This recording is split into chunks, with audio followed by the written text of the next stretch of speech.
বিশাল মাঠ। আমি তো বাংলাদেশের অলমোস্ট অধিকাংশ জেলায় গিয়েছি। এই এমসি কলেজের ময়দানের মতো মাঠ আমার চোখে আর পড়ে নাই বাংলাদেশ। এত বড় ময়দান, এই পুরো ময়দানে লাইটিং করে ওনারা ব্যবস্থাপনা করেছেন, এলইডি স্ক্রিন দিয়েছেন যাতে করে দূর দূরান্ত থেকে দেখা যায়। এখন আমাকে সবাই যদি কাছে থেকে দেখতে চাও, কাছে থেকে দেখে দেখে লক্ষ লক্ষ মানুষ, 5 লাখ 10 লাখ লোক কি কাছে বসে দেখতে পারবে? তো এতটুকু স্যাক্রিফাইস তো করতে হবে তোমাদের। হ্যাঁ, ঠান্ডা হয়েছে, ঠিক আছে, মাশাআল্লাহ। হ্যাঁ, এই কয়েকজন শুধু, হ্যাঁ বসে যাও।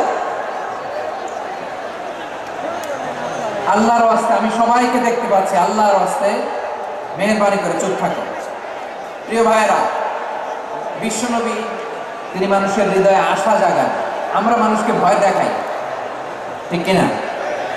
আমরা ইসলামকে এমন কঠিনভাবে উপস্থাপন করি, মানুষ ভয় পেয়ে যায়। বিশ্বনবী মানুষকে ভয় দেখাতেন না, তিনি আশা দিতেন, ভরসা দিতেন। كان رسول الله صلى الله عليه وسلم إذا بعث أحدا من أصحابه في أمره كان يقول بشروا ولا تنفروا يسروا ولا تعسروا।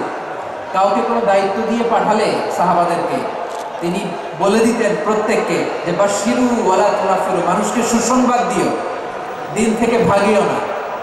সহজভাবে ইসলামকে উপস্থাপন করো, ইসলামের শিক্ষাটাকে জটিল করে উপস্থাপন করো না। সুবহানাল্লাহ, কত চমৎকার, কত সুন্দর আমাদের ধর্ম। তিনি বলেছেন সহজ করো, কঠিন করো না, সুসংবাদ দাও, মানুষকে দিন থেকে ভাগিও না। সুবহানাল্লাহ বলেন। তাহলে বিশ্বনবী মানুষকে জান্নাতের সুসংবাদ দিয়েছেন। He was the bearer of glad tidings, জান্নাতের সুসংবাদদাতা। তিনি এমনভাবে জান্নাতের নাজ নেয়ামতের চিত্রায়িত করেছেন, উপস্থাপন করেছেন, সাহাবাদেরকে তিনি জান্নাতের পাগল বানিয়ে ছেড়েছেন। বলেন সুবহানাল্লাহ। আমরা তো টাকার পাগল, ক্ষমতার পাগল, দাপটের পাগল। বিশ্বনবীর সাহাবারা ছিলেন আল্লাহর জান্নাতের পাগল।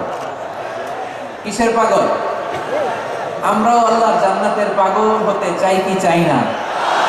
সবাই বলেন, জান্নাতের পাগল হতে চাই কি চাই না? বিশ্বনবী সাহাবাদেরকে জান্নাতের পাগল বানিয়েছেন। বদরের ময়দানে এই পাশে কুরাইশ, এই পাশে মুসলমানেরা। বিশ্বনবী জালামি ভাষণ দিলেন, বললেন কুমু ইলা জান্নাতিন আরদুহা সামাওয়াতি ওয়াল আরদ উইদ্দাত লিল মুত্তাকিন। আমার সাহাবারা, ওই জান্নাতের দিকে ছোট, যে জান্নাত আকাশ জমিন বিস্তৃত। তোমরা দেখতে পাচ্ছ এটা বদরের ময়দান না, এটা আল্লাহর জান্নাত। আওয়াজ করে পড়েন আল্লাহু আকবার। বিশ্বনবী বললেন ছোট ওই জান্নাতের দিকে, যে জান্নাতের বিস্তৃতি আকাশ জমিন বিস্তৃত। বিশ্বনবীর এই কথা শোনার পরে এক আনসারী সাহাবী সাইয়েদনা উমাইর ইবনে হুমাম রাদিয়াল্লাহু তাআলা খেজুর খাচ্ছিলেন। তিনি বিশ্বনবীর দিকে তাকিয়ে কথা শুনছেন আর খেজুর খাচ্ছেন। যখন বিশ্বনবী বললেন জান্নাতের দিকে ছোট, যে জান্নাত আকাশ জমিন বিস্তৃত, বিশ্বনবীর কথা শোনা মাত্র সাইয়েদনা উমাইর ইবনে হুমাম বললেন বাহ বাহ। কি বললেন? বাহ বাহ, মানে চমৎকার, মাশাআল্লাহ, চমৎকার। আমরা ইদানিং কালে চমৎকার কিছু দেখলে ইংরেজিতে বলে ফেলি না, ওয়াও ওয়াও, বাহ বাহ, মাশাআল্লাহ। বিশ্বনবী বললেন মা ইয়াহমিলুকা আলা কওলিকা বাহ বাহ ইয়া উমাইর। ও উমাইর, আমার এই কথা শুনে তুমি কেন বললা বাহ বাহ, চমৎকার চমৎকার কেন বললা? সাইয়েদনা উমাইর ইবনে হুমাম রাদিয়াল্লাহু তাআলা বললেন, ইয়া রাসূলুল্লাহ, আপনার এই কথা শুনে আমি বড্ড খুশি হয়েছি, আর আমি প্রত্যাশা করেছি আমি যদি ওই জান্নাতের মালিক হতে পারি তাহলে কতই না ভালো হতো। সুবহানাল্লাহ বলেন। বিশ্বনবী বললেন ছোট এই জান্নাতের দিকে, যে জান্নাত আকাশ জমিন বিস্তৃত। আপনার এই চমৎকার মুখনিসৃত কথা শুনে আমার হৃদয়ের মধ্যে জান্নাতি হওয়ার বাসনা জেগে উঠলো। এজন্য বলেছি বাহ বাহ, আমি যদি ওই জান্নাতে যেতে পারতাম কতই না ভালো হতো।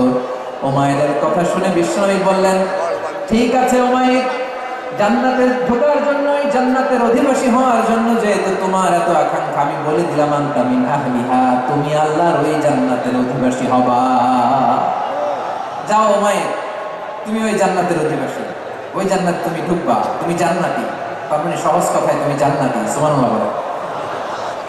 যখনই বিশ্বনবী বললেন জান্নাতি, সাইয়েদনা উমাইর রাদিয়াল্লাহু তাআলা খেজুর খাচ্ছিলেন আর মনে মনে ভাবে বিশ্বনবী যখন ওয়ারেন্টি দিয়েছে বিশ্ব নবী যখন গ্যারান্টি দিয়েছে আমি জান্নাতে যাব, তাহলে হাতে তো এখনো 3টা খেজুর বাকি।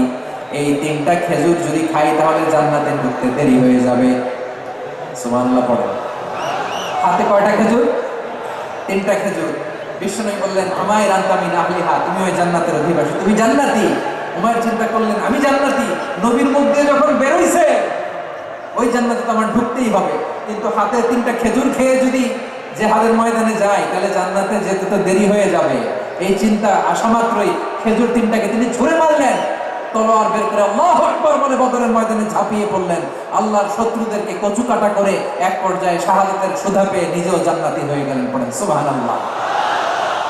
আমরা দুনিয়ার বুকে আমরা হয়েছি দুনিয়ার পাগল, ক্ষমতার পাগল, সম্পদের পাগল, খ্যাতির পাগল। বিশ্বনবী তার সাহাবাদেরকে বানিয়েছিলেন জান্নাতের পাগল। পড়েন সুবহানাল্লাহ। ওই জান্নাতে আমরা যেতে চাই কি চাই না?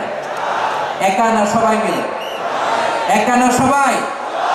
জান্নাতে একা আমি যাব না তো ভাই, তোমাকেও জান্নাতে দলে নিতে চাই। সবাই বলেন জান্নাতে একা আমি যাব না তো ভাই, তোমাকেও জান্নাতে দলে নিতে চাই। পড়েন আমিন।